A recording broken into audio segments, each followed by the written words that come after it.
Dear students, come to Coulson, pair of linear equation in two variables.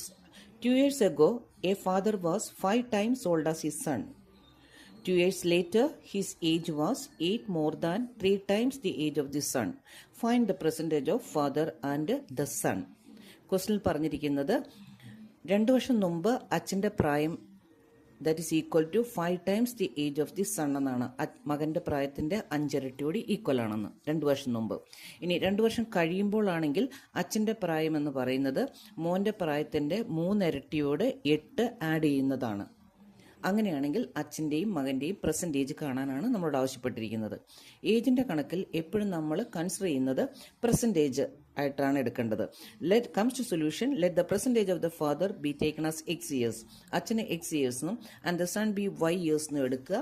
Percentage മകന് y ഇയേഴ്സുമാണെങ്കിൽ according to question 2 years ago 2 വർഷം മുമ്പ് അച്ഛൻ്റെ ഇന്നത്തെ വയസ്സ് എക്സ് ആണെങ്കിൽ 2 വർഷം മുമ്പ് ആണെങ്കിൽ അച്ഛന് X-2 ആയിരിക്കും, മകനും അതുപോലെ Y-2 ആയിരിക്കും. ക്വസ്റ്റൻ അനുസരിച്ച് it is we can make a mathematical equation X-2 is equal to 5 into Y-2, that is equal to X-2 is equal to 5Y-10, and we got X-5Y is equal to -8 as the first equation.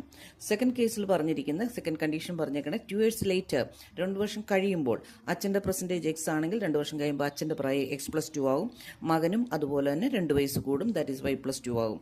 Then according to the question it will become X+2 is equal to 3 times that of the Y+2 plus 8, and it become X+2 is equal to 3Y plus 6 plus 8, and the equation become X-3Y is equal to 12. That is the second equation. First ഇക്വേഷനും second ഇക്വേഷനും കിട്ടിക്കഴിഞ്ഞാൽ elimination method നമ്മൾ ഉപയോഗിക്കുക. That is ഇവിടെ എക്സിൻ്റെ രണ്ടുപേരുടെയും coefficient same ആണ്, same സൈനും ആയതുകൊണ്ട് ഫസ്റ്റ് ഇക്വേഷനിൽ നിന്ന് സെക്കൻഡ് ഇക്വേഷൻ കുറയ്ക്കുമ്പോൾ -2y ഈസ് ഈക്വൽ ടു -20 കിട്ടും, and y is equal to -20/2 that is equal to 10 years എന്ന് മകൻ്റെ പ്രായം കിട്ടുന്നു. മകൻ്റെ പ്രായം കിട്ടിക്കഴിഞ്ഞ് കഴിഞ്ഞാൽ put y is equal 10 in the second equation, that is X-3 into 10 is equal to 12, and X is equal to 12 plus 30, that is equal to X is equal to 42. അച്ഛൻ്റെ പ്രായം നമുക്ക് 42 years എന്ന് കിട്ടുന്നു. Thank you for watching my video. Please like, share and subscribe.